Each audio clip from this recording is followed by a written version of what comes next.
গণিতে আমরা বিভিন্ন রকমের শেপ নিয়ে কাজ করে থাকি। এদের মধ্যে বাস্তব জীবনে সবথেকে বেশি ব্যবহৃত হচ্ছে বৃত্ত বা সার্কেল। কোথায় নেই এর ব্যবহার? পিৎজা থেকে শুরু করে মায়ের হাতে বানানো পিঠা বা তার সেলাই করে লাগিয়ে দেওয়া তোমার শার্টের বোতাম কিংবা মেলায় চড়া নাগরদোলা অথবা গানের সিঁড়িও বৃত্ত আকারে বানানো। ইতিহাস লিপিবদ্ধ করার আগে থেকেই বৃত্তাকার শেপের ব্যবহার দেখা যায়। আদিমকাল থেকে শুরু করে বর্তমান সময় পর্যন্ত চাকার আবিষ্কার মানব সভ্যতাকে কয়েক ধাপ এগিয়ে নিয়ে গেছে। এই পর্বে আমরা বৃত্ত, বৃত্তের বিভিন্ন অংশ এবং বৃত্তের প্রথম উপপাদ্য সম্পর্কে জানব। তাহলে শুরু করা যাক।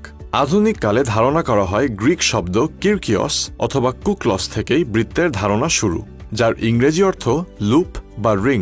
চলো জেনে আসি বৃত্ত এবং বৃত্তের বিভিন্ন অংশ সম্পর্কে। একই সমতলে অবস্থিত একটি নির্দিষ্ট বিন্দু থেকে সমান দূরত্বের সকল বিন্দু দ্বারা গঠিত গোলাকার সুষম আবদ্ধ ক্ষেত্রকে বৃত্ত বলে। এর মানে হচ্ছে একটি বৃত্ত হতে গেলে সবসময় দুইটি জিনিস থাকতে হবে। একটি নির্দিষ্ট বিন্দু। এই নির্দিষ্ট বিন্দুকে বলা হয় কেন্দ্র, যাকে সাধারণত ও দ্বারা প্রকাশ করা হয়। 2, ওই বিন্দু হতে সমান দূরত্বের অসংখ্য বিন্দু। এই সমান দূরত্বের বিন্দুগুলোকে সমদূরবর্তী বিন্দু বলে। এখন এই সমদূরবর্তী বিন্দুগুলোকে যদি আমরা যোগ করি অথবা অসংখ্য বিন্দু বসাতে থাকি, তাহলেই আমরা একটি বৃত্ত পেয়ে যাব। বৃত্তের বাহিরের অংশ বা পরিসীমাকে বলা হয় পরিধি। যেহেতু আমরা সমান দূরত্ব নিয়ে এঁকেছি, তাই কেন্দ্র হতে পরিধির সকল বিন্দুর দূরত্ব সমান। এই নির্দিষ্ট দূরত্বকে বলা হয় ব্যাসার্ধ। ব্যাসার্ধকে সাধারণত আর দ্বারা প্রকাশ করা হয়, অর্থাৎ কেন্দ্রবিন্দু হতে পরিধির যে কোনো বিন্দুর দূরত্বই হল ব্যাসার্ধ। জেনে রাখা ভালো যে একটি বৃত্তের পরিধির উপর অবস্থিত সকল বিন্দুকে সমবৃত্ত বিন্দু বলে। এখন আমরা বৃত্তের জ্যা ও ব্যাস নিয়ে জানব। বৃত্তের পরিধির উপর যে কোনো দুই বিন্দুকে যোগ করলে যে সরল রেখা পাওয়া যায় তাকে বৃত্তের জ্যা বলে। ধরি বৃত্তের পরিধির উপর একটি বিন্দু এ এবং আরেকটি বিন্দু বি। এখন যদি এ বি যোগ করি, তবে এবি হল বৃত্তের একটি জ্যা। একইভাবে সিডি, ইএফ, জিএইচ সবগুলোই হল জ্যা, কারণ এই সবগুলো সরল রেখার দুই মাথায় বৃত্তের পরিধির উপর আছে। এভাবেই একটি বৃত্তের পরিধির উপর যে কোনো দুইটি বিন্দুকে অগণিতভাবে যোগ করে অসংখ্য জ্যা আঁকা সম্ভব। এখন আমরা খেয়াল করি সবথেকে বড় জ্যাটা বৃত্তের একদম মাঝে আছে বা কেন্দ্র দিয়ে যায়। একে বৃত্তের ব্যাস বলে, অর্থাৎ বৃত্তের বৃহত্তম জ্যাই হল বৃত্তের ব্যাস। একে সাধারণত ডি দিয়ে প্রকাশ করা হয়। আরও খেয়াল করলে দেখবে দুটি ব্যাসার্ধ মিলে একটি ব্যাস তৈরি করে, অর্থাৎ D is equal two 2r। আমরা এতক্ষণ পর্যন্ত শিখলাম কেন্দ্র, বৃত্ত, ব্যাসার্ধ, পরিধি, জ্যা এবং ব্যাস। এখন আমরা বৃত্তের প্রথম উপপাদ্য অর্থাৎ 17 নম্বর উপপাদ্যটি দেখব। উপপাদ্যটি দেখার আগে একটা নিয়ম তোমাদের বলে রাখি। আমরা যখন উপপাদ্য বা সম্পাদ্য প্রমাণ করি, তখন দুইটি বিন্দু যোগ করার সময় এ বি যোগ করি বলি, কিন্তু লেখার সময় অবশ্যই এ কমা বি দিয়ে লিখতে হবে। যদি না লিখো মার্কস কাটা যাবে। তাহলে শুরু করা যাক উপপাদ্য নাম্বার 17। এখানে বলা হয়েছে বৃত্তের কেন্দ্র ও ব্যাস ছাড়া যে কোনো জ্যায়ের মধ্যবিন্দুর সংযোগ রেখাংশ ওই জ্যায়ের উপর লম্ব। এই জন্য শুরুতেই আমরা একটি বৃত্ত নিব যার কেন্দ্র হবে ও এবং নাম এ বি সি। এখন ব্যাস নয় এমন একটি জ্যা ধরি এ বি। মনে করি এ বি জ্যাটির মধ্যবিন্দু হল এম। ও এম বিন্দু দুটি যোগ করি। তাহলে আমাদের প্রমাণ করতে হবে ও এম রেখাংশটি এ বি জ্যায়ের উপর লম্ব। এবার আমরা অঙ্কন করব। অঙ্কনে আমরা ও এ এবং ও বি বিন্দুগুলি যোগ করব। এখন ত্রিভুজ ও এ এম ও ত্রিভুজ ও বি এম এর মধ্যে A M is equal to B M, কারণ এম এ বি এর মধ্যবিন্দু। যেহেতু ও এ ও ও বি দুটি একই বৃত্তের ব্যাসার্ধ এবং আমরা জানি যে একই বৃত্তের সকল ব্যাসার্ধ সমান, তাই O A is equal to O B এবং O M is equal to O M, কারণ তারা সাধারণ বা একই বাহু। তাহলে অধ্যায় 6 দেখে আসা বাহু বাহু বাহু উপপাদ্য অনুসারে ত্রিভুজ ও এ এম ও ত্রিভুজ ও বি এম সর্বসম। আর আমরা জানি যে দুটি ত্রিভুজ সর্বসম হলে তাদের সবগুলি বাহু ও সবগুলি কোণ সমান হয়। তাই তাদের অন্য কোণগুলি অর্থাৎ কোণ OMA এবং কোণ OMBও সমান হবে। কিন্তু কোণ OMA এবং কোণ OMB AB রেখার এক পাশে অবস্থিত। আর আমরা জানি সরল রেখার যে কোনো এক পাশের কোণের মান 2 সমকোণ। আর তাই কোণ OMA প্লাস কোণ OMB ইজ ইকুয়াল টু 2 সমকোণ। কিন্তু কোণ OMA ও কোণ OMB পরস্পর সমান। তাই আমরা লিখতে পারি কোণ OMA প্লাস কোণ OMA ইজ ইকুয়াল টু 2 সমকোণ, বা 2 কোণ OMA ইজ ইকুয়াল টু 2 সমকোণ। সমীকরণের দুই দিকেই 2 দিয়ে ভাগ করে পাই কোণ OMA ইজ ইকুয়াল টু 1 সমকোণ। কিন্তু আমরা একটু আগেই দেখেছি যে কোণ OMA ইজ ইকুয়াল টু কোণ OMB। সুতরাং আমরা পাই কোণ OMA ইজ ইকুয়াল টু কোণ OMB ইজ ইকুয়াল টু 1 সমকোণ। যেহেতু OM বাহু কোণ OMA ও কোণ OMB এর মধ্যবর্তী রেখা এবং কোণ OMA ও কোণ OMB সমকোণ, তাই বলা যায় যে OM লম্ব AB। অতএব প্রমাণিত। তাহলে আমরা এই উপপাদ্যটি থেকে পাই যে কোনো বৃত্তের জ্যা এর মধ্যবিন্দু ও কেন্দ্রের সংযোগ রেখাংশ ওই জ্যা এর উপর লম্ব। আবার এই কথাটা উল্টোভাবে বলা যায় যে জ্যা এর লম্ব দ্বিখণ্ডক বৃত্তের কেন্দ্র দিয়ে যায়। আর এইটাই হলো বৃত্তের 1 নম্বর অনুসিদ্ধান্ত। এই পর্বে আমরা বৃত্ত, বৃত্তের বিভিন্ন অংশ এবং বৃত্তের প্রথম উপপাদ্য সম্পর্কে জানলাম। পরের পর্বে এর পরবর্তী উপপাদ্যগুলো নিয়ে আলোচনা করব।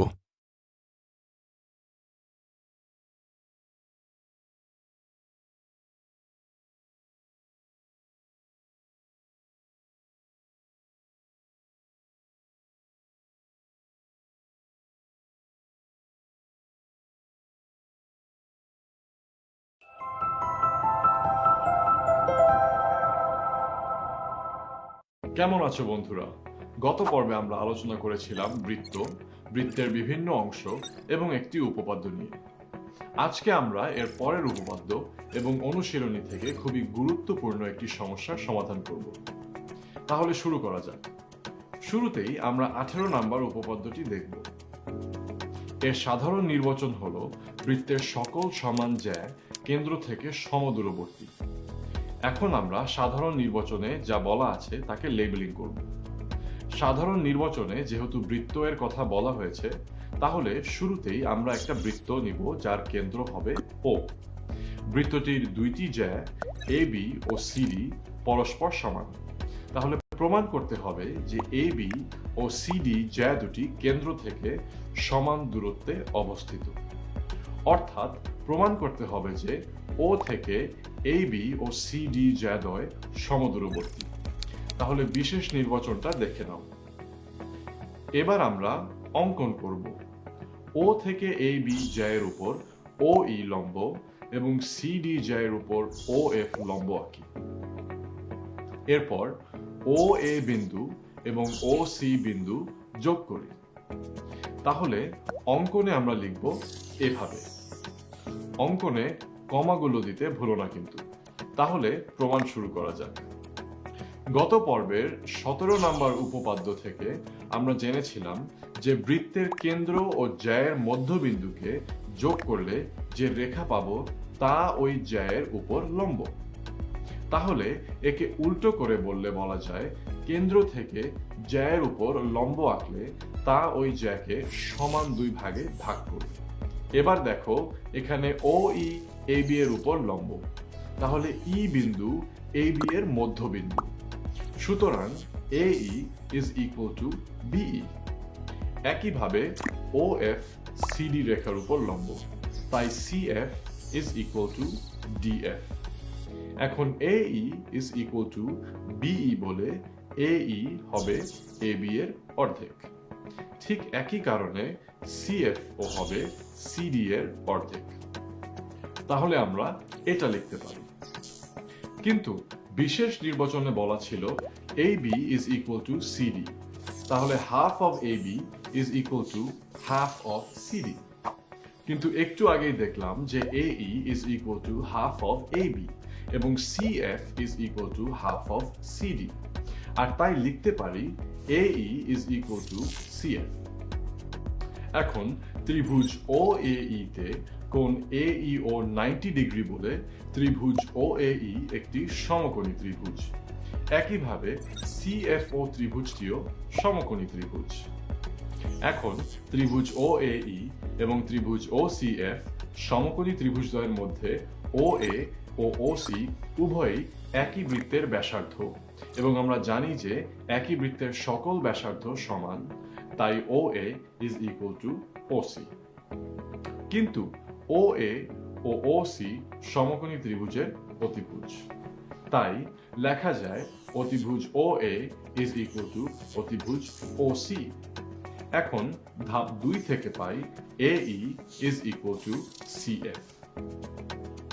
কিন্তু আমরা জানি যে দুটি সমকোণী ত্রিভুজের অতিভুজ ও এক বাহু পরস্পর সমান হলে ত্রিভুজ দুইটি সর্বসম হয়, আর তাই ত্রিভুজ OAE ও ত্রিভুজ OCF সর্বসম।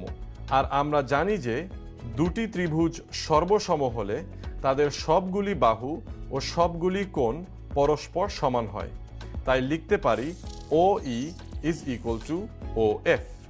কিন্তু OE ও OF হলো কেন্দ্র থেকে যথাক্রমে AB ও CD জ্যায়ের দূরত্ব, যারা পরস্পর সমান। মানে AB এবং CD জ্যাদ্বয় বৃত্তের কেন্দ্র থেকে সমান দূরত্বে অবস্থিত।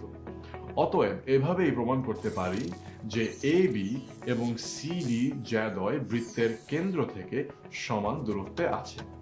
এখন আমরা দেখব 19 নম্বর উপপাদ্যটি। কিন্তু মজার বিষয় হচ্ছে 19 নম্বর উপপাদ্যটি 18 নম্বরের ঠিক উল্টো। 18 নম্বর উপপাদ্যতে আমরা দেখেছিলাম যে যদি দুটি জ্যা সমান হয় তাহলে জ্যা দুটি কেন্দ্র থেকে সমান দূরত্বে অবস্থিত। অর্থাৎ যদি AB is equal to CD হয় তাহলে OE is equal to OF হবে। আর এখানে বলছি যদি বৃত্তের দুটি জ্যার দূরত্ব কেন্দ্র থেকে সমান হয় তাহলে জ্যা দুটি পরস্পর সমান হবে। অর্থাৎ যদি OE is equal to OF হয় তাহলে AB is equal to CD হবে। ঠিক 18 নম্বরের উল্টা।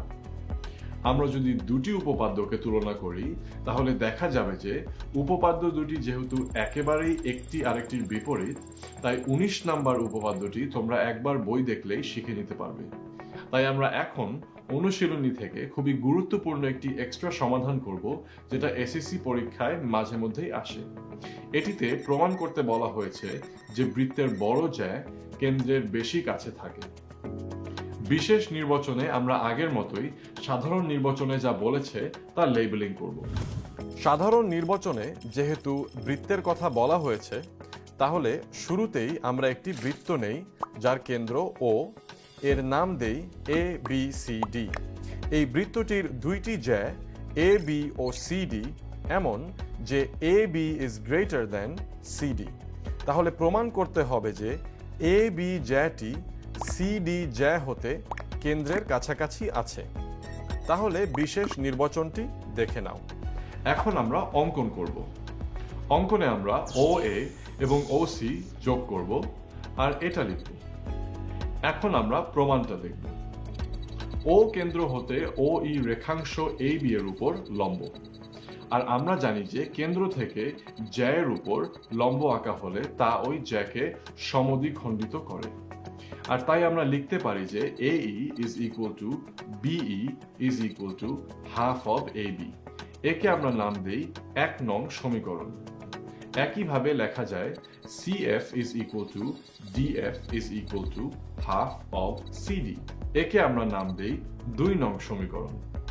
এখন ত্রিভুজ OAE এবং ত্রিভুজ OCF এ একটি কোণ সমকোণ বলে পিথাগোরাসের উপপাদ্য অনুসারে পাই ত্রিভুজ OAE A OA square is equal to OE square plus AE square এবং ত্রিভুজ OCF A OC square is equal to OF square plus CF square।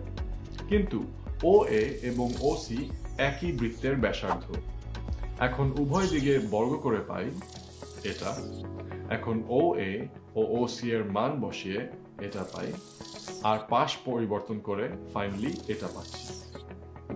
একে আমরা নাম দেই 3 নং সমীকরণ। এখন আমরা শুরুতেই যেহেতু বলেছিলাম যে একটি জ্যা আকারে বড়, অর্থাৎ AB is greater than CD। এখন উভয় পক্ষে হাফ গুণ করব, হাফ AB ও হাফ CF এর মান বসাবো, উভয় পক্ষকে বর্গ করব, পাশ পরিবর্তন করব, সমীকরণ 3 এর মান বসাবো, আবার পাশ পরিবর্তন করে বর্গমূল করে এটা পাবো। এখানে যেহেতু OE কেন্দ্র থেকে AB এর দূরত্ব বোঝাচ্ছে এবং OF কেন্দ্র থেকে CD এর দূরত্ব বোঝাচ্ছে, তাই বলা যায় যে কেন্দ্র হতে AB এর দূরত্ব কেন্দ্র হতে CD এর দূরত্ব এর থেকে ছোট। অতএব প্রমাণিত। আজকে এই পর্যন্তই। আজকে আমরা বৃত্ত এর 2টি উপপাদ্য ও অনুশীলনী এর গুরুত্বপূর্ণ একটি সমস্যার সমাধান করলাম। পরবর্তী পর্বের লেসনগুলো দেখার আমন্ত্রণ রইল।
কি অবস্থা সবাই? আশা করি ভালো আছো। গত পর্বে আমরা 18 নম্বর উপপাদ্য ও অনুশীলনী থেকে একটি সমস্যার সমাধান দেখেছিলাম। আজকে আমরা আলোচনা করব বৃত্তচাপ, বৃত্তের কিছু কোণ এবং এই সম্পর্কিত উপপাদ্য নিয়ে। শুরুতেই আমরা বৃত্তচাপ নিয়ে জানব। বৃত্তচাপের সংজ্ঞা হলো বৃত্তের পরিধির উপর যে কোনো দুইটি বিন্দুর মাঝখানে অংশকে বৃত্তচাপ বলে। যেমন এই বৃত্তটির পরিধির উপর দুটি বিন্দু A ও B, এই বিন্দু দুটি পরিধিকে দুইটি অংশে ভাগ করেছে।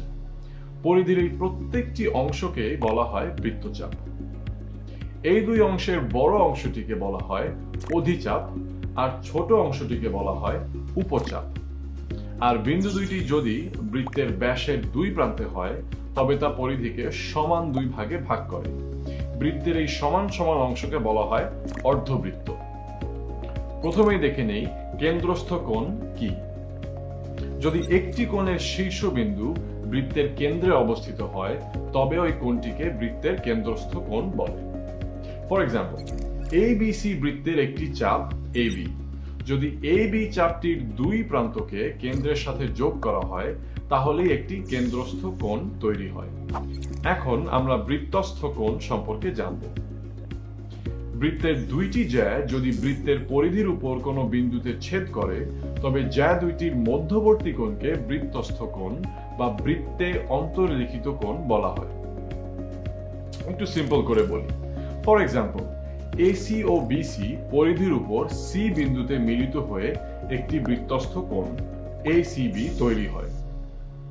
কোন চাপ যখন কেন্দ্রের উপর কেন্দ্রস্থ কোণ বা পরিধির উপর বৃত্তস্থ কোণ উৎপন্ন করে তখন উৎপন্ন কোণটি ওই চাপের উপর অবস্থিত বা দাঁড়িয়ে আছে বা দণ্ডায়মান বলা হয়। শুনতে অনেক কঠিন লাগছে, কিন্তু দণ্ডায়মান শব্দটা তোমাদের জেনে রাখা উচিত, কারণ পরীক্ষায় এরকম ভাষা ব্যবহৃত হয়। যেমন বৃত্তস্থ কোণ ACB অথবা কেন্দ্রস্থ কোণ AOB AB চাপের উপর দণ্ডায়মান বা দাঁড়িয়ে আছে বলা যায়। একটি বৃত্তে একটি চাপ অনেকগুলো বৃত্তস্থ কোণ তৈরি করতে পারলেও কেন্দ্রস্থ কোণ তৈরি করতে পারে শুধুমাত্র একটি। যেমন এখানে ABC চাপের উপর কোণ D, কোণ E, F, G সবগুলি বৃত্তস্থ কোণ হলেও কেন্দ্রস্থ কোণ হবে একটি, আর সেটি হলো কোণ AOC।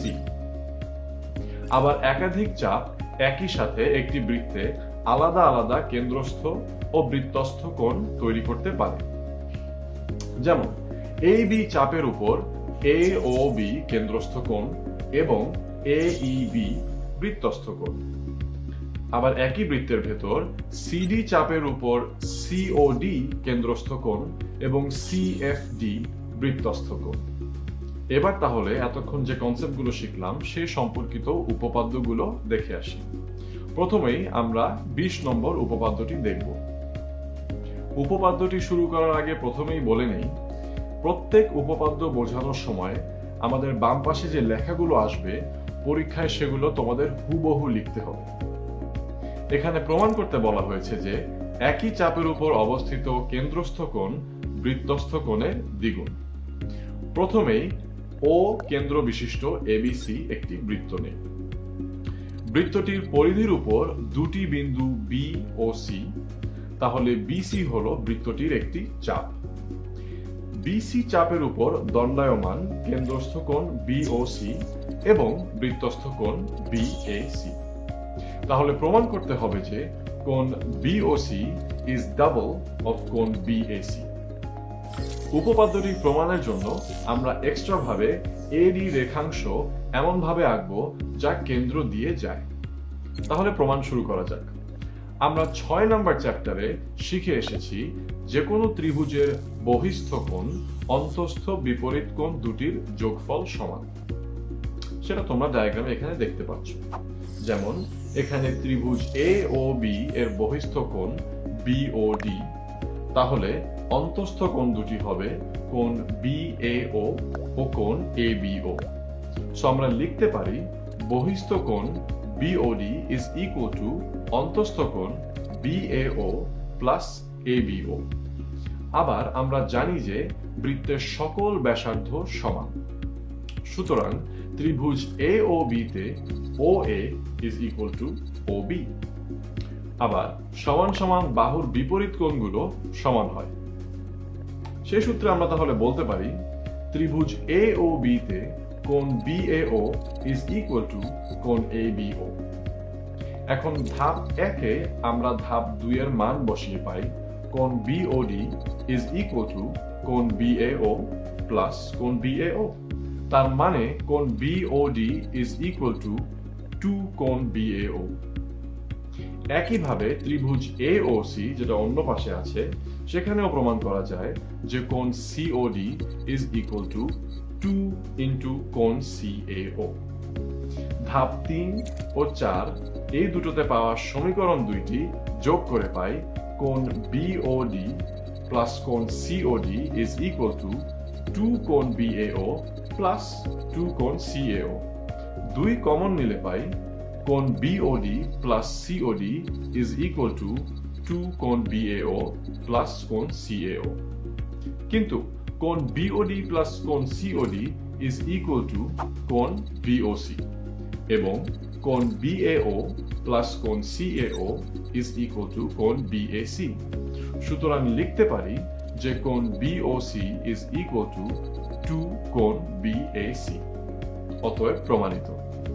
এই উপপাদ্যটি পরীক্ষায় উল্টা করেও দিতে পারে, অর্থাৎ প্রমাণ করতে হতে পারে যে বৃত্তের বৃত্তস্থ কোণ কেন্দ্রস্থ কোণের অর্ধেক। সেই ক্ষেত্রে সবকিছু একইভাবে থাকবে, শুধু বিশেষ নির্বাচন কিছু পরিবর্তন হবে এবং সবার শেষে অতিরিক্ত একটি লাইন যুক্ত হবে। চলো সেটা দেখে নিই। বিশেষ নির্বাচনটি হবে, মনে করি ও কেন্দ্র বিশিষ্ট ABC একটি বৃত্ত এবং তার একই উপচাপ BC এর উপর দণ্ডায়মান কোণ BAC বৃত্তস্থ এবং কোণ BOC কেন্দ্রস্থ কোণ। প্রমাণ করতে হবে যে কোণ BAC is equal to half of কোণ BOC এবং প্রমাণের জন্য আগের প্রমাণের শেষ লাইনের পরে এই লাইনটি যোগ করতে হবে। তাহলে আজকের লেকচারে আমরা বৃত্তচাপ, কেন্দ্রস্থ ও বৃত্তস্থ কোণ এবং একটি উপপাদ্য শিখলাম। আগামী পর্বে এ সম্পর্কিত আরো কিছু উপপাদ্য শিখব। সেই পর্যন্ত সবাই ভালো থেকো। আগামী লেসনে দেখা হবে।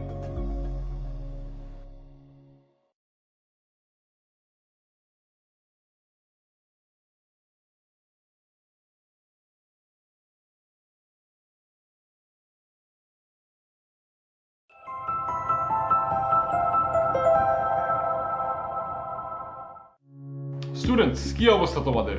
আশা করি ভালো আছো। গত পর্বে আমরা বৃত্তচাপ, কেন্দ্রস্থ কোণ, বৃত্তস্থ কোণ সম্পর্কে জেনেছিলাম এবং 20 নাম্বার উপপাদ্যটি দেখেছিলাম। আজকে আমরা এর পরের দুইটি উপপাদ্য ও অনুশীলনী থেকে গুরুত্বপূর্ণ একটি এক্সট্রা শিখে নিব। প্রথমেই আমরা 21 নাম্বার উপপাদ্যটি দেখব। এখানে প্রমাণ করতে বলা হয়েছে একই চাপের উপর যতগুলো বৃত্তস্থ কোণ আছে সবগুলো সমান হবে।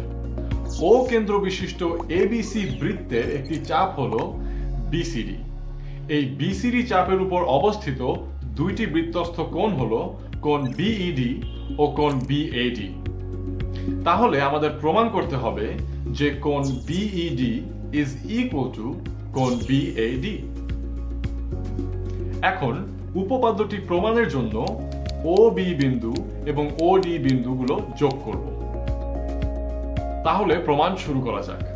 বৃত্তে BCD চাপের কেন্দ্রস্থ কোণ BOD এবং বৃত্তস্থ কোণ BAD। তোমরা আগের লেসনেই প্রমাণ করে এসেছো যে একই চাপের উপর কেন্দ্রস্থ কোণ বৃত্তস্থ কোণের 2 গুণ। তাই লেখা যায় কোণ BOD is equal to 2 কোণ BAD। একে আমরা নাম দেই সমীকরণ 1। একইভাবে লেখা যাবে কোণ BOD is equal to 2 কোণ BED। একে আমরা নাম দেই সমীকরণ 2। যেহেতু সমীকরণ 1 ও 2 এ কোণ BOD আছে, তাই সমীকরণ 1 ও 2 কে তুলনা করে পাই 2 কোণ BAD is equal to 2 কোণ BED। দুই পাশেই 2 কাটাকাটি করে পাই কোণ BAD is equal to কোণ BED। অর্থাৎ একই চাপের উপর অবস্থিত বৃত্তস্থ কোণ দুইটি সমান। অতএব প্রমাণিত। এখন আমরা পরবর্তী উপপাদ্যটি দেখব। এটি হচ্ছে উপপাদ্য নাম্বার 22। এখানে প্রমাণ করতে হবে অর্ধবৃত্তস্থ কোণের মান এক সমকোণ। অর্ধবৃত্তস্থ কোণ সম্পর্কে জানতে আগের লেসনটি দেখে আসতে পারো। মনে করি ও কেন্দ্র বিশিষ্ট বৃত্তে AB একটি ব্যাস। AB ব্যাসটি পরিধিকে 2 সমান চাপে ভাগ করেছে। AB চাপের উপর অবস্থিত কেন্দ্রস্থ কোণ AOB এবং বৃত্তস্থ কোণ ACB। এখানে বৃত্তস্থ কোণ ACB ব্যাসের উপর বা অর্ধেক বৃত্তের উপর অবস্থিত বলে এই বৃত্তস্থ কোণকে অর্ধবৃত্তস্থ কোণ বলে। তাহলে প্রমাণ করতে হবে অর্ধবৃত্তস্থ কোণ ACB সমান এক সমকোণ।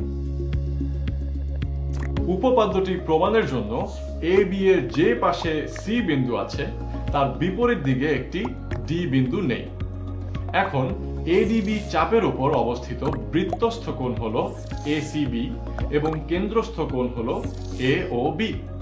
কিন্তু আমরা জানি যে একই চাপের উপর দণ্ডায়মান বৃত্তস্থ কোণ কেন্দ্রস্থ কোণের অর্ধেক। সুতরাং বৃত্তস্থ কোণ ACB is equal to half of কেন্দ্রস্থ কোণ AOB। একে আমরা নাম দেই সমীকরণ 1। কিন্তু AOB কোণটি একটি সরল রেখার উপর হওয়ায় এটি একটি সরল কোণ, অর্থাৎ এর মান হবে 2 সমকোণ। অতএব কোণ AOB is equal to 2 সমকোণ। তাহলে আমরা 1 নং সমীকরণে কোণ AOB সমান 2 সমকোণ বসিয়ে পাই এটা। 2 2 কাটাকাটি করে পাই কোণ ACB is equal to 1 সমকোণ, অর্থাৎ অর্ধেক বৃত্তের উপর অবস্থিত কেন্দ্রস্থ কোণের মান 1 সমকোণ বা অর্ধবৃত্তস্থ কোণ 1 সমকোণ। অতএব এটা প্রমাণিত। এবার আমরা অনুশীলনী থেকে খুব গুরুত্বপূর্ণ একটি এক্সট্রা এর সমাধান দেখব। সমস্যাটি হলো ও কেন্দ্র বিশিষ্ট কোনো বৃত্তে ABCD চতুর্ভুজটি আবদ্ধ অবস্থায় আছে। একে বৃত্তে অন্তর্লিখিত চতুর্ভুজ বলে। চতুর্ভুজটির ACBD কর্ণ দুটির E বিন্দুতে ছেদ করে। তাহলে প্রমাণ করতে বলা হয়েছে কোণ AOB প্লাস কোণ COD is equal to 2 কোণ AEB। তাহলে বিশেষ নির্বাচনে আগের সবকিছুই থাকবে, শুধু OA, OB, OC এবং OD যোগ করতে হবে। তোমরা জানো যে একই চাপের উপর কেন্দ্রস্থ কোণ বৃত্তস্থ কোণের দ্বিগুণ। এখানে AB চাপের উপর কেন্দ্রস্থ কোণ AOB এবং বৃত্তস্থ কোণ ADB। তাই লিখতে পারি কোণ AOB is equal to 2 into কোণ ADB। একইভাবে CD চাপের উপর কেন্দ্রস্থ কোণ COD এবং বৃত্তস্থ কোণ DAC কে আমরা লিখতে পারি কোণ COD is equal to 2 into কোণ DAC। এখন সমীকরণ 1 ও 2 যোগ করলে পাই কোণ AOB প্লাস কোণ COD is equal to 2 কোণ ADB প্লাস 2 কোণ DAC। 2 কমন নিয়ে লিখতে পারি 2 কোণ ADB প্লাস কোণ DAC। আবার কোণ ADB ও কোণ DAC এর বদলে লিখতে পারি কোণ ADE ও কোণ DAE। এখন ত্রিভুজ ADE এ বহিস্থ কোণ AEB এবং বিপরীত কোণ অন্তস্থ কোণ ADE ও কোণ DAE। আর আমরা জানি যে ত্রিভুজের বহিস্থ কোণ বিপরীত অন্তস্থ কোণ দুইটির যোগফলের সমান। তাই কোণ ADE প্লাস কোণ DAE এর জায়গায় লিখতে পারি কোণ AEB। সুতরাং কোণ AOB প্লাস কোণ COD is equal to 2 কোণ AEB। অতএব উপপাদ্যটি প্রমাণ হয়ে গেল। আজকে আমরা শিখলাম উপপাদ্য 21, 22 এবং অনুশীলনী থেকে গুরুত্বপূর্ণ একটি এক্সট্রা। পরের লেসনে নতুন কিছু শিখব, সেই লেসনে দেখা হবে। ভালো থেকে সবাই।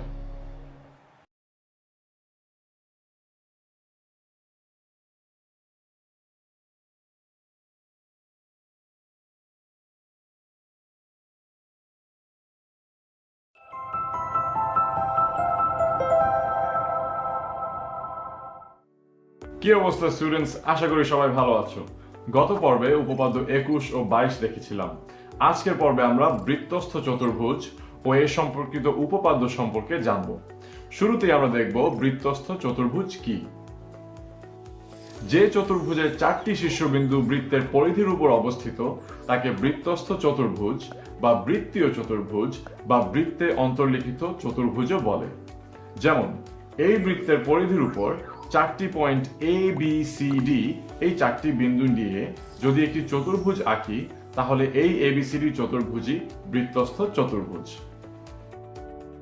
খেয়াল করো, বৃত্তস্থ চতুর্ভুজ সাধারণ চতুর্ভুজের মতো হলেও এটি বৃত্তের ভিতরে থাকে, তাই এর বিশেষ কিছু ধর্ম থাকবে। আজকের লেসনে আমরা এই ধর্মগুলো উপপাদ্যের মাধ্যমে জানব। প্রথমেই আমরা দেখি 23 নম্বর উপপাদ্যটি। উপপাদ্যটি শুরু করার আগে বলে নেই, প্রত্যেক উপপাদ্য বোঝানোর সময় আমার বাম পাশে সাধারণ নির্বাচন থেকে যে লেখাগুলো আসবে পরীক্ষায় সেগুলো তোমাদের হুবহু লিখতে হবে। এখানে প্রমাণ করতে বলা হয়েছে যে বৃত্তে অন্তর্লিখিত চতুর্ভুজের যে কোনো দুইটি বিপরীত কোণের যোগফল দুই সমকোণের সমান। প্রথমেই আমরা ও কেন্দ্র বিশিষ্ট একটি বৃত্ত নেই। বৃত্তটির পরিধির উপর এ বি সি ডি 4টি পয়েন্ট নিয়ে একটি চতুর্ভুজ আঁকি, তাহলে চতুর্ভুজটি বৃত্তে অন্তর্লিখিত হবে। এই অন্তর্লিখিত চতুর্ভুজটির একটি কোণ এ বি সি এর বিপরীত কোণ এডিসি, আবার কোণ বিএডি এর বিপরীত কোণ বিসিডি। তাহলে প্রমাণ করতে হবে কোণ এবিসি এবং কোণ এডিসি এর যোগফল দুই সমকোণ এবং কোণ বিএডি ও কোণ বিসিডি এর যোগফল দুই সমকোণ। উপপাদ্যটি প্রমাণের জন্য আমরা ও এ এবং ও সি বিন্দুগুলি যোগ করব। তাহলে প্রমাণ শুরু করা যাক। এখানে এবিসি বৃত্তচাপের উপর কেন্দ্রস্থ কোণ এওসি, কারণ কোণটি কেন্দ্রে তৈরি হয়েছে, এবং বৃত্তস্থ কোণ এডিসি কারণ কোণটি পরিধির উপরের কোনো বিন্দুতে তৈরি হয়েছে। তোমরা জানো যে একই চাপের উপর অবস্থিত কেন্দ্রস্থ কোণ বৃত্তস্থ কোণের দ্বিগুণ, তাই লিখতে পারি যে কোণ AOC is equal to 2 into কোণ এডিসি। এখন এডিসি বৃত্তচাপে কেন্দ্রস্থ কোণ এওসি এবং বৃত্তস্থ কোণ এবিসি, কিন্তু এখানে এওসি কোণটি প্রবৃদ্ধ কোণ, কারণ এটি দুই সমকোণের থেকে বড় কিন্তু 4 সমকোণ থেকে ছোট। তাই লিখতে পারি যে কেন্দ্রস্থ প্রবৃদ্ধ কোণ AOC is equal to 2 into বৃত্তস্থ কোণ এবিসি। এখানে আমরা ধাপ 1 এবং ধাপ 2 থেকে প্রাপ্ত সমীকরণ দুটি যোগ করে পাই কোণ এওসি প্লাস প্রবৃদ্ধ কোণ এওসি ইজ ইকুয়াল টু 2 কোণ এডিসি প্লাস কোণ এবিসি। আমরা এটির নাম দেই সমীকরণ 1। কিন্তু চিত্র থেকে আমরা দেখতে পাই যে কোণ এওসি এবং প্রবৃদ্ধ কোণ এওসি এর যোগফল একটি বিন্দুর চারিদিকে কোণ উৎপন্ন করেছে, অর্থাৎ তাদের যোগফল 360 ডিগ্রি বা 4 সমকোণ। তাহলে আমরা লিখতে পারি কোণ এওসি প্লাস প্রবৃদ্ধ কোণ এওসি ইজ ইকুয়াল টু 4 সমকোণ। এটিকে আমরা নাম দিব সমীকরণ 2। এখন সমীকরণ 2 এর মান সমীকরণ 1 এর ভিতরে বসিয়ে পাই 2 ইন্টু কোণ এবিসি প্লাস কোণ এডিসি ইজ ইকুয়াল টু 4 সমকোণ। এই সমীকরণকে 2 দ্বারা ভাগ করলে পাই কোণ এবিসি প্লাস কোণ এডিসি ইজ ইকুয়াল টু 2 সমকোণ। একইভাবে প্রমাণ করা যায় যে কোণ বিএডি প্লাস কোণ বিসিডি ইজ ইকুয়াল টু 2 সমকোণ। তাহলে আমরা দেখতেই পাচ্ছি যে বৃত্তের পরিধির উপর অবস্থিত চতুর্ভুজের যে কোনো দুইটি বিপরীত কোণের সমষ্টি 2 সমকোণ। অতএব উপপাদ্যটি প্রমাণ হয়ে গেল। এখন আমরা উপপাদ্য 24 নিয়ে আলোচনা করব। উপপাদ্য 24-এ বলা হয়েছে যে কোন চতুর্ভুজের দুইটি বিপরীত কোণ সম্পূরক হলে তার শীর্ষবিন্দু 4টি সমবৃত্ত হয়, অর্থাৎ একই বৃত্তের পরিধিতে থাকে। প্রথমেই এবিসিডি একটি চতুর্ভুজ নেই। ধরি এবিসিডি চতুর্ভুজের দুইটি বিপরীত কোণ এবিসি ও কোণ এডিসি সম্পূরক, অর্থাৎ এদের সমষ্টি 180 ডিগ্রি বা 2 সমকোণ।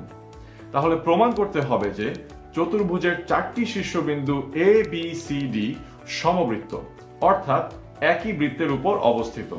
তাহলে ABCD একটি বৃত্তস্থ চতুর্ভুজ, এটা প্রমাণ করতে পারলেই হবে। উপপাদ্যটি প্রমাণের জন্য ABC বিন্দু তিনটি দিয়ে যায় এরকম একটি বৃত্ত আঁকব। যেহেতু ABC বিন্দু তিনটি সমরেখ নয়, তাই বিন্দু তিনটি দিয়ে যায় এরূপ একটি ও কেবলমাত্র একটি বৃত্ত আঁকা যায়। মনে করি নতুন আঁকা বৃত্তটি AD রেখাংশকে E বিন্দুতে ছেদ করে। এখন CE বিন্দু দুইটি যোগ করি। তাহলে প্রমাণ শুরু করা যাক। যেহেতু অঙ্কনে আমরা বলেছিলাম যে E বিন্দুটি পরিধির উপর আছে এবং বিশেষ নির্বাচনে বলেছিলাম ABC বিন্দুগুলো সমবৃত্ত, তাই ABCE হবে একটি বৃত্তস্থ চতুর্ভুজ। এখন ABCE বৃত্তস্থ চতুর্ভুজে কোণ ABC এর বিপরীত কোণ AEC। আর আগের উপপাদ্যতেই দেখেছি যে বৃত্তে অন্তর্লিখিত চতুর্ভুজের যে কোনো দুইটি বিপরীত কোণের যোগফল দুই সমকোণের সমান। তাই লেখা যায় কোণ ABC প্লাস কোণ AEC ইজ ইকুয়াল টু দুই সমকোণ। কিন্তু বিশেষ নির্বাচনে দেওয়া আছে ABCD চতুর্ভুজের কোণ ABC প্লাস কোণ ADC ইজ ইকুয়াল টু দুই সমকোণ। এখন আমরা এই সমীকরণ দুইটি তুলনা করে পাই কোণ ABC প্লাস কোণ AEC ইজ ইকুয়াল টু দুই সমকোণ ইজ ইকুয়াল টু কোণ ABC প্লাস কোণ ADC। সমীকরণটির দুই দিকে একই কোণ ABC ও দুই সমকোণ বাদ দিলে পাই কোণ AEC ইজ ইকুয়াল টু কোণ ADC। এখন যেহেতু AEC ও ADC কোণ দুইটি সমান, তাই E এবং D পয়েন্ট দুইটি ভিন্ন হতে পারে না। সুতরাং E বিন্দু অবশ্যই D বিন্দুর সাথে মিলে যাবে, অর্থাৎ D বিন্দুটি বৃত্তের পরিধির উপর অবস্থিত। অতএব প্রমাণ হলো যে ABCD বিন্দু চারটি সমবৃত্ত। আজকের পর্বে আমরা শিখলাম বৃত্তস্থ চতুর্ভুজ কাকে বলে এবং এ সম্পর্কিত দুইটি গুরুত্বপূর্ণ উপপাদ্য। আগামী লেসনে এর পরবর্তী সমস্যাগুলো দেখব। সেই লেসনে দেখা হবে। ভালো থেকো সবাই।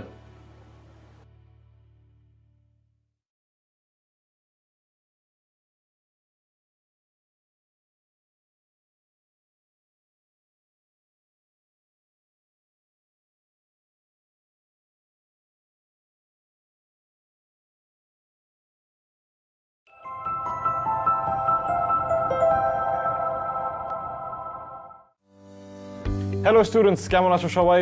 গত পর্বে আমরা বৃত্তস্থ চতুর্ভুজ এবং এ সম্পর্কিত উপপাদ্যগুলো দেখেছিলাম। আজকে দেখব বৃত্তের স্পর্শক, ছেদক এবং এ সম্পর্কিত উপপাদ্যগুলো।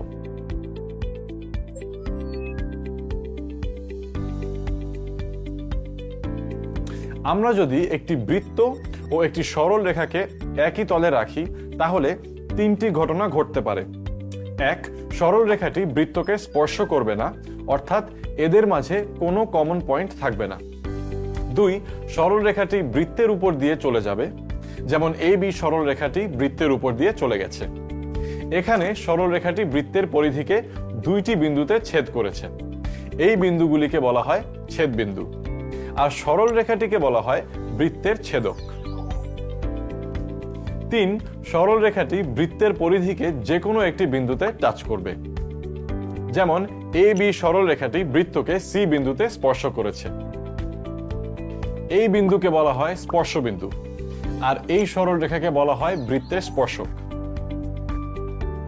এখন যদি এই তিনটি ঘটনা নিয়ে ভাবি, তাহলে কিছু ফ্যাক্টস বের করতে পারি। যেমন সমতলে একটি সরল রেখা এবং একটি বৃত্ত সর্বোচ্চ দুইটি বিন্দুতে ছেদ করতে পারে।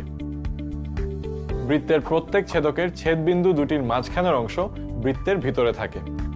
একটি সরল রেখা একটির বেশি বৃত্তের ছেদক বা স্পর্শক হতে পারে। কোনো সরল রেখা যদি দুই বা তার বেশি বৃত্তকে ছেদ করে, তাকে সাধারণ ছেদক বলা হয়। একইভাবে কোনো সরল রেখা যদি একটির বেশি বৃত্তকে টাচ করে, তবে তাকে সাধারণ স্পর্শক বলে। এখন সাধারণ স্পর্শক আছে এরকম দুটি বৃত্ত যদি স্পর্শকের একই পাশে থাকে, তবে এই সাধারণ স্পর্শককে সরল সাধারণ স্পর্শক বলে। আর এভাবে স্পর্শ করাকে বলা হয় অন্তঃস্পর্শ। আবার যদি এর উল্টো হয়, অর্থাৎ বৃত্ত দুটি যদি স্পর্শকের দুই পাশে থাকে, তাহলে এই রকম স্পর্শকে তির্যক সাধারণ স্পর্শক বলা হয়। আর এইভাবে স্পর্শ করাকে বহিঃস্পর্শ করা বলে। এখন আমরা উপপাদ্য 25 নিয়ে আলোচনা করব। এখানে বলা হয়েছে বৃত্তের যে কোনো বিন্দুতে স্পর্শক আঁকা হলে তা স্পর্শ বিন্দু দিয়ে আঁকা ব্যাসার্ধের উপর লম্ব হবে। প্রথমেই একটি বৃত্ত নেই যার কেন্দ্র ও, পরিধির উপরে একটি বিন্দু পি এবং পি বিন্দুতে একটি স্পর্শক পিটি। তাহলে ওপি হলো পি বিন্দু দিয়ে যায় এরকম একটি ব্যাসার্ধ। প্রমাণ করতে হবে পিটি ওপি ব্যাসার্ধের উপর লম্ব। অঙ্কনে আমরা পিটি স্পর্শকের উপর যে কোনো একটি বিন্দু কিউ নেই এবং ও কিউ যোগ করি। তাহলে প্রমাণ শুরু করা যাক।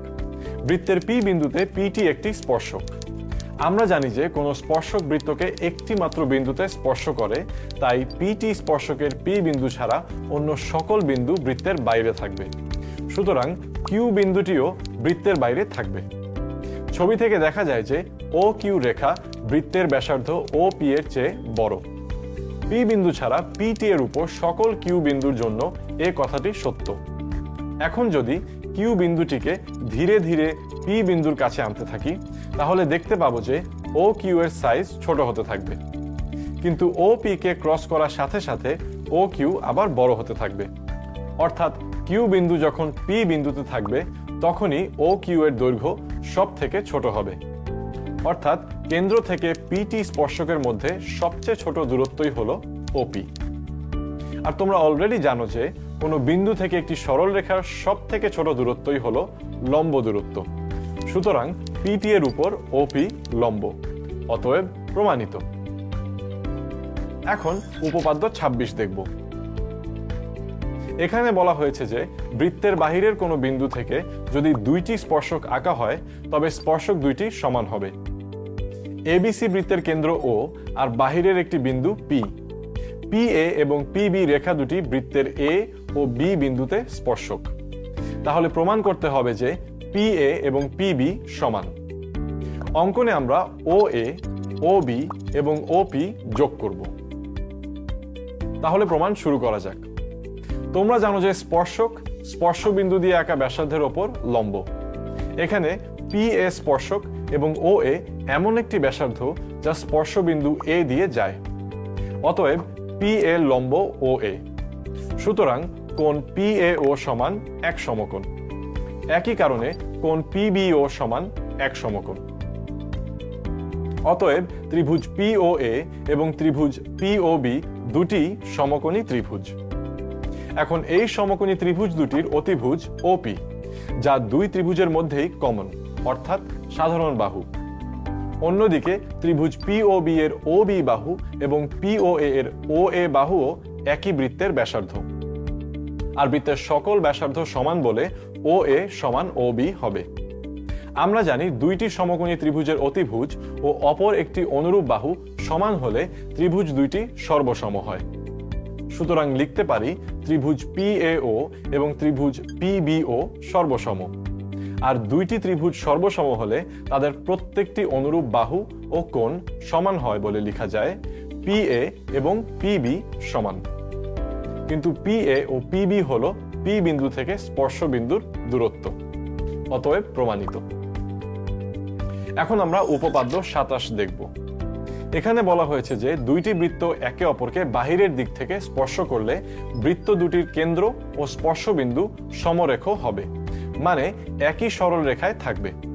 প্রথমেই এমন দুইটি বৃত্ত নেই যাদের কেন্দ্র এ ও বি এবং এরা ও বিন্দুতে বাহিরের দিক থেকে স্পর্শ করে। এ ও বি বিন্দু তিনটি একই রেখায় আছে, এটি প্রমাণ করতে হবে। অঙ্কনে ও বিন্দুতে একটি সাধারণ স্পর্শক পি ও কিউ আঁকি। ও এ আর ও বি যোগ করি। তোমরা অলরেডি দেখেছো স্পর্শক স্পর্শ বিন্দু দিয়ে আঁকা ব্যাসার্ধ একে উপরের উপর লম্ব। তাহলে ও এ ব্যাসার্ধটি পি ও কিউ স্পর্শকের উপর লম্ব হবে। সুতরাং কোণ পি ও এ সমান এক সমকোণ। একই কারণে কোণ পি ও বি সমান এক সমকোণ। এই সমীকরণ দুটিকে যোগ করলে পাই কোণ POA প্লাস কোণ POB সমান 1 সমকোণ প্লাস 1 সমকোণ ইজ ইকুয়াল টু 2 সমকোণ। কিন্তু কোণ POA এবং কোণ POB যোগ করলে হয় কোণ AOB।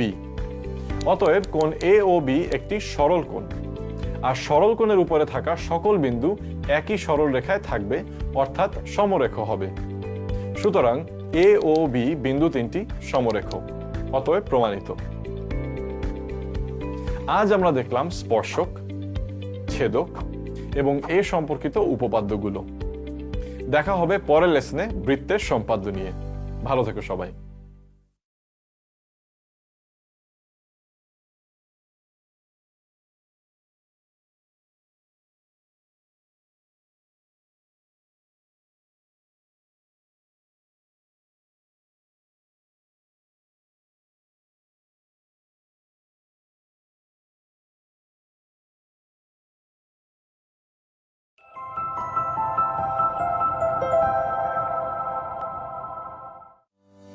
গত পর্বে আমরা আলোচনা করেছিলাম বৃত্তের স্পর্শক, ছেদক এবং এই সম্পর্কিত উপপাদ্যগুলো নিয়ে। আজকে আমরা আলোচনা করব বৃত্তের সম্পাদ্য নিয়ে। চলো শুরু করা যাক। প্রথম সম্পাদ্যে একটি বৃত্ত বা বৃত্তচাপ দেওয়া আছে, কেন্দ্র নির্ণয় করতে হবে। এজন্য আমরা কেন্দ্র ছাড়া একটি বৃত্ত বা বৃত্তচাপ নেই, যার কেন্দ্র আঁকতে হবে।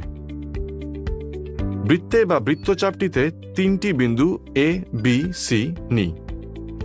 AB এবং BC যোগ করি। AB ও BC জ্যা দুইটির লম্বদ্বিখণ্ডক যথাক্রমে EF ও GH রেখাংশ দুইটি টানি। লম্বদ্বিখণ্ডক আঁকা যদি ভুলে গিয়ে থাকো তবে লেসন 7.1 দেখে আসতে পারো। মনে করি EF ও GH লম্বদ্বিখণ্ডক দুইটি একে অপরকে O বিন্দুতে ছেদ করে। সুতরাং O বিন্দুই বৃত্তের বা বৃত্তচাপের কেন্দ্র। এবারে সম্পাদ্যে বৃত্তের বহিস্থ কোনো বিন্দু থেকে বৃত্তটির স্পর্শক আঁকতে বলা হয়েছে। প্রথমেই ধরে নেই O কেন্দ্র বিশিষ্ট বৃত্তের একটি বহিস্থ বিন্দু P। P বিন্দু থেকে ওই বৃত্তে স্পর্শক আঁকতে হবে। প্রথমে P এবং O বিন্দু যোগ করে PO রেখাংশের লম্বদ্বিখণ্ডক অঙ্কন করি। তাহলে মধ্যবিন্দু M পাওয়া যাবে। এখন M কে কেন্দ্র করে MO এর সমান ব্যাসার্ধ নিয়ে একটি বৃত্ত আঁকি।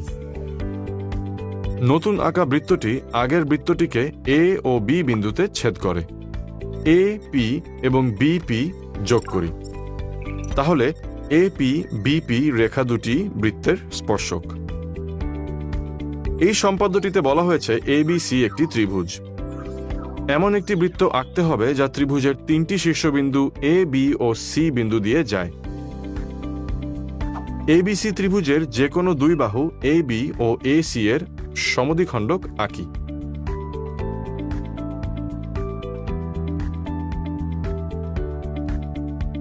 যাদের নাম দিই EM ও FN। EM ও FN একে অপরকে O বিন্দুতে ছেদ করে। এখন AO যোগ করি। O কে কেন্দ্র করে OA এর সমান ব্যাসার্ধ নিয়ে একটি বৃত্ত আঁকি। তাহলে বৃত্তটি AB ও C বিন্দু দিয়ে যাবে এবং এই বৃত্তটি ত্রিভুজ ABC এর একটি পরিবৃত্ত। এবারে সম্পাদ্যে বলা আছে ABC একটি ত্রিভুজ, এর অন্তর্বৃত্ত আঁকতে হবে। অর্থাৎ ABC ত্রিভুজের ভিতরে এমন একটি বৃত্ত আঁকতে হবে যা BC, CA ও AB বাহু তিনটির প্রত্যেকটিকে স্পর্শ করে। প্রথমে আমরা কোণ ABC ও কোণ ACB এর সমদ্বিখণ্ডক আঁকি।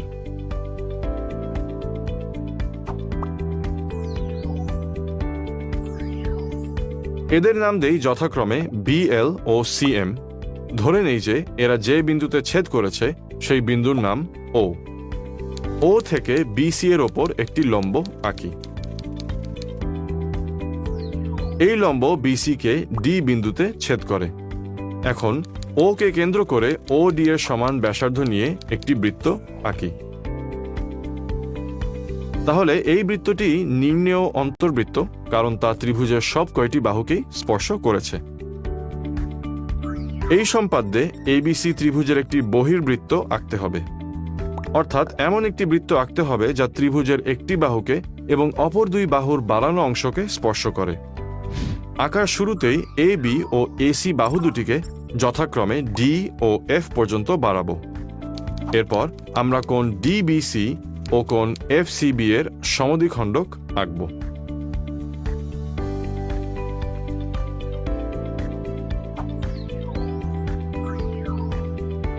এদের নাম দিব যথাক্রমে বিএম ও সিএন। ধরি এরা একে অপরকে ই বিন্দুতে ছেদ করে। এখন ই থেকে বিসি এর উপর একটি লম্ব আঁকি, যা বিসি কে এইচ বিন্দুতে ছেদ করে। এখন ই কে কেন্দ্র করে ইএইচ এর সমান ব্যাসার্ধ নিয়ে বৃত্ত আঁকি। তাহলে এটি এবিসি ত্রিভুজের বহির্বৃত্ত। তাহলে আজ আমরা বৃত্তের সম্পাদ্যগুলো দেখলাম। আগামী লেসনে এই অধ্যায়ের প্রবলেম সলভিং ভিডিও নিয়ে তোমাদের সাথে দেখা হচ্ছে। সেই পর্যন্ত ভালো থেকো।